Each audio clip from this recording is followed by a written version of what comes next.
Оған осындай етімізді, болгарский бұрышымызды, пиязымызды салып қуырып аламыз.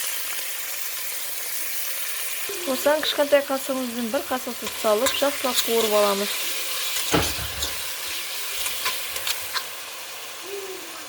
Осындай етіміз қуырылғаннан кейін томатымызды саламыз.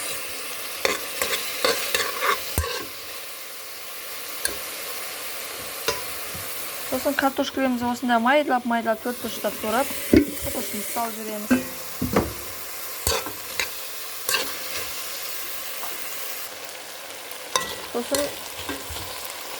Сосын су құямыз.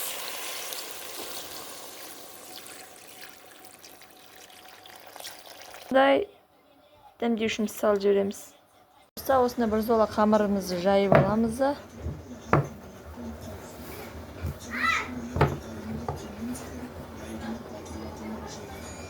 Бұны үлкен кісілер өте қатты жақсы көреді.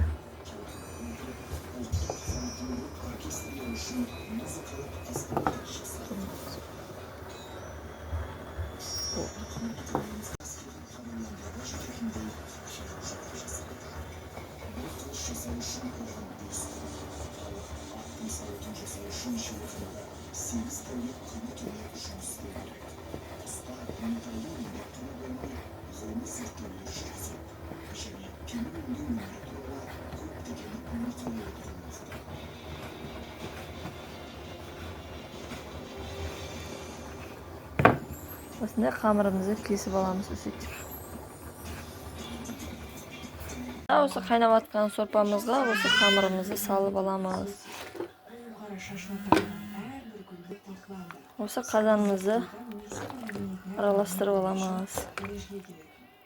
Достар, тамағымыз дайын болды. Өте күшті. Нағыз қазақбайский тамақ. Үлкен кісілер осы гүржені жақсы көріп ішеді. Тек қана ас болсын деймін.